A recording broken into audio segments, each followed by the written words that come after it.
ఆ విషయం పక్కన పెట్టండి. ఇవాళ ఓటా అకౌంట్ బడ్జెట్లో మీ అనుభవంలో 6 గ్యారంటీల తాలూకు ఆనవాళ్ళు ఉన్నాయా? ఆనవాళ్ళు మాత్రమే ఉన్నాయి. ఉన్నాయి, ఆనవాళ్ళు మాత్రమే. ఆ. స్కెలిటన్ ఉంది, దానిలో అసలు సబ్జెక్ట్ లేదు. ఎందుకంటే 53,000 కోట్లు మీరు కేటాయించి గత ప్రభుత్వమే ఇంతకంటే ఎక్కువ ఖర్చు పెడుతుంది సంక్షేమానికి. అవును, ఇంత పెద్ద వాగ్దానాలు చేయకుండానే గత ప్రభుత్వ సంక్షేమ పథకాలు టీఆర్ఎస్ ఉండగా ఇంతకంటే ఎక్కువ వాళ్ళ సంక్షేమ పథకాలు ఖర్చు అవుతుంది, ఇంతకంటే పైన. అవును, మరి మీరు ఇప్పుడు అంతకంటే ఎక్కువ వాగ్దానాలు చేసి 6 గ్యారంటీలకు అంతకంటే చాలా రెట్లు ఎక్కువ అవుద్దని కదా. మరి అదే 53,000 కోట్లు కేటాయిస్తే అసలు అంటే మనిషి సైజుకి సరిపడి చొక్కా కొడతారా, లేకపోతే మీరు మీ ఇష్టం వచ్చినట్టు కుట్టి బొమ్మలకు కుట్టినట్టు కుట్టించి దానిలో అదే సంక్షేమం చెబుతారా? అది ఏంటంటే అది వాస్తవంలో ఏంటంటే చాలా అపహాస్యం. అది 53,000 కోట్లు అన్ని అంచనాలు వాళ్ళ అంచనాలే. గతంలో 70,000 80,000 కోట్ల అంచనాలు వేసుకున్నవి ఉన్నాయి. వాళ్ళే కొంతమంది వేసుకున్న అంచనాలు ఉన్నాయి. మరి ఇప్పుడు వచ్చి 53,000 కోట్లు పెడితే కాకపోతే ఏంటంటే 4 ఎన్నికల ముందు అనేక హామీలు ఇచ్చారు. 6 గ్యారంటీలతో పాటు అనేక హామీలు ఇచ్చారు. అనేక హామీలు ఉన్నాయి. కానీ బడ్జెట్లో మీకు లెక్కలు ఉండాలి కదా, లెక్కలు ఉండాలి. అదే కాదు, ఇప్పుడు కొత్తగా ఏంటంటే రైతు భరోసా ఉంది. ఓకే, వాళ్ళు రైతు మందే ఇచ్చారు. పోయిన నెలలోనే రైతు భరోసా రావాలి. డిసెంబర్ 9వ తారీఖు 15,000 రూపాయలు రావాలి. అంటే దాని లెక్క ప్రకారం 7,500 ఎకరానికి రావాలి. రాలే కదా, రాలా. రైతు బందే ఇస్తాం, వచ్చాయి. మా విధి విధానాలు పూర్తి అవ్వాలి. ఇప్పుడు బడ్జెట్లో కూడా మళ్ళీ విధి విధానాల గురించి మాట్లాడుతున్నారు. ఇంకా నెలన్నర తర్వాత విధి విధానాల గురించి మాట్లాడుతున్నారు. ఈ విధి విధానాల్లో కౌలు రైతులను కలుపుతారంట. సరే, కలపండి, మంచి సంతోషం మాకు కూడా. అలాగే పెద్ద రైతులు, రియల్ ఎస్టేట్ వ్యాపారులు ఎవరికైతే రైతు బంధు పోతుందో వాళ్ళందరినీ కట్ చేస్తారంట. ఇది ఎప్పుడు పూర్తవ్వాలి? అవును, ఎప్పుడు పూర్తవ్వాలి? ఎప్పుడు రావాలి రైతు భరోసా? ఎప్పుడు రావాలి రైతు బంధు ఆగి? అవును, కాదండి, ఉన్న రైతు బంధు ఇవ్వలేదు కదండి. ఓన్లీ రైతు బంధే లేట్ చేశారు. ఇప్పుడు ఫిబ్రవరి ఇంకా పడే దశలో ఉందనుకుంటుంది నాకు తెలిసి. ఫిబ్రవరి దాకా వచ్చింది అది. అందుకని ఏంటంటే ఇందాక హరీష్ రావు గారు చెప్తున్నారు, ఆసరా పెన్షన్లు అవి కూడా ఒక నెల ఎగిరిపోయి నేను చెప్తున్నారు కదా. ఏంటంటే ఒకటి సార్, నేను ఎలక్షన్ల ముందే నా కంటెంట్ ఒకటే, ఎన్ని రాజకీయ కొట్లాటలు, ఎన్ని రాజకీయ విభేదాలు, పైపైన మాటల వర్షాలు కురిసినా అసలు సారంలో ఏంటంటే సంక్షేమం వ్యతిరేక విధానాలు, సంక్షేమ వ్యతిరేక ఆలోచనలు. కాంగ్రెస్ పార్టీ సంక్షేమానికి వ్యతిరేకమైనటువంటి విధానాలను అనుసరించడానికి సంస్కరణలు ఏదైతే ఉందో, ధనవంతుల అనుకూలత, సంస్కరణల ఇది సంక్షేమ వ్యతిరేకత అనేది ఆ పార్టీ చేస్తుంది. నా మొదటి నుంచి నా వాదన అదే.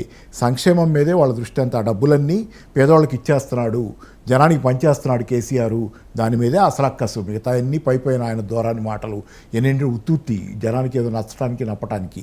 అలా కాకుండా సంక్షేమం పనిచేస్తున్నాడు అంటే ఎన్నికల ముందు రకరకాల హామీలు ఇచ్చారు కదా సార్. అసలు అదే కదా, అదే కేసీఆర్ కన్నా మిక్కిలే. దాని పేరే ఈరోజు రాజకీయం అని పెట్టుకున్నారు కదా. రాజకీయం అంటే ఇది. మీరు ఇంకా రాజకీయం అంటే పాతకాలం డెఫినేషన్లో అబద్ధాలు చెప్పి అధికారులకు రావడం, ఎట్లాగైనా రావచ్చు. 100 అబద్ధాలు చెప్పి ఒక పెళ్లి చేయనప్పుడు 100 అబద్ధాలు చెప్పి ఒక సీట్లో కూర్చుంటే తప్పే ఉందని లెక్క. మరి అదే ఇది అదేంటంటే ఈ రకంగా nut bone of contention boils down to అంటారు. అంటే మొత్తం వడకాసి తీస్తే వచ్చేది ఏంటంటే అసలు సమస్య సంక్షేమ వ్యతిరేకతే. నేను మొదటి నుంచి ఇది అన్ని ఛానల్స్లో వాదిస్తూనే ఉన్నాను. సంక్షేమం కేసీఆర్ చేస్తున్న సంక్షేమం ప్రజలకు ఇవ్వటం, ప్రజలకి పంచటం. అందుకే అదే నినాదాలతో ఆయన పాపం ఇతర రాష్ట్రాలకు కూడా వెళ్ళి బీఆర్ఎస్ రూపంలో దాన్ని విస్తరించే ప్రయత్నం, 24 గంటల ఉచిత విద్యుత్తు, ఇలాంటి రైతు బంధు, ఇట్లాంటివన్నీ తీసుకుని ఆయన బయలుదేరాడు. అది ఆయన వాళ్ళకి నచ్చలేదు. మళ్ళీ ఈయన ఇక్కడ తెలంగాణలో చేసిన దాకా కాక జనాలకు పంచుడు, ఊరంతా బడి, దేశమంతా బడి ఈయన పంచుతానంటున్నాడు. కాబట్టే శత్రువులంతా కలిసి ఎదురుదాడి మొదలుపెట్టారు. ఆ క్రమంలోనే తెలంగాణలో ఓడించారు. ఈ విషయంలో మాత్రం మరి బీజేపీ కాంగ్రెస్కి ఇతరత్ర ఏం తేడాలు ఉన్నాయో నాకు తెలియదు, కానీ ఈ విషయంలో ఏ తేడా లేదు. ఉచితాలు వద్దని మోడీ గారు అంటారు. తెగ ఉచితాలు ఇస్తామనే పేరుతో ఉచితాలు ఓడగొట్టేది కాంగ్రెస్ పార్టీ. అంత తప్పితే ఏ తేడా లేదు. సంక్షేమానికి వ్యతిరేకంగా వీళ్ళ విధానాలు ఏంటంటే ఫ్యూయలు, ఫుడ్, ఫెర్టిలైజరు.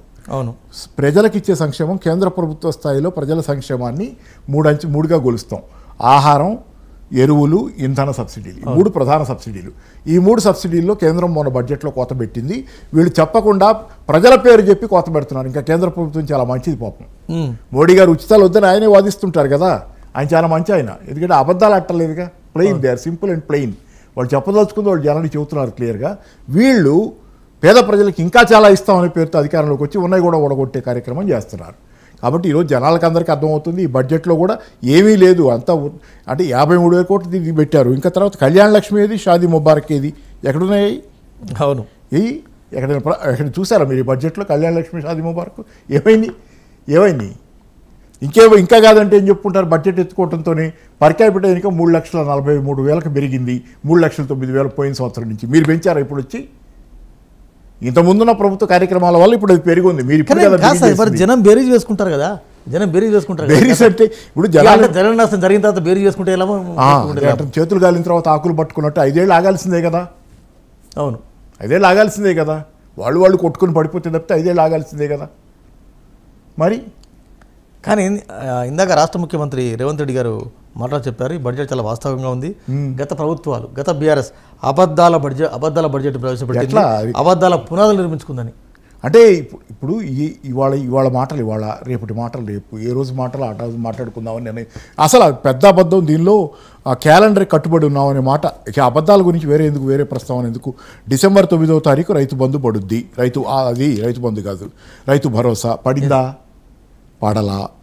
ఇప్పుడు దాకా పడతానే ఉంది రోజువారీ. అక్కడికి 2 ఎకరాల పడింది.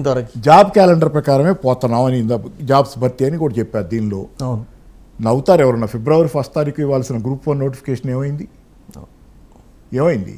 ఇన్ని అబద్ధాలు కళ్ళ ముందు ఆడతా ఎదుచోళ్ళు. అంటే ఇది క్రోనిక్ లయింగ్, అదొక అంటే దాన్ని సైకోపాథాలజీ అంటారు. కానీ ఇదే బీఆర్ఎస్ లాంటి అంటే హరీష్ లాంటి వాళ్ళు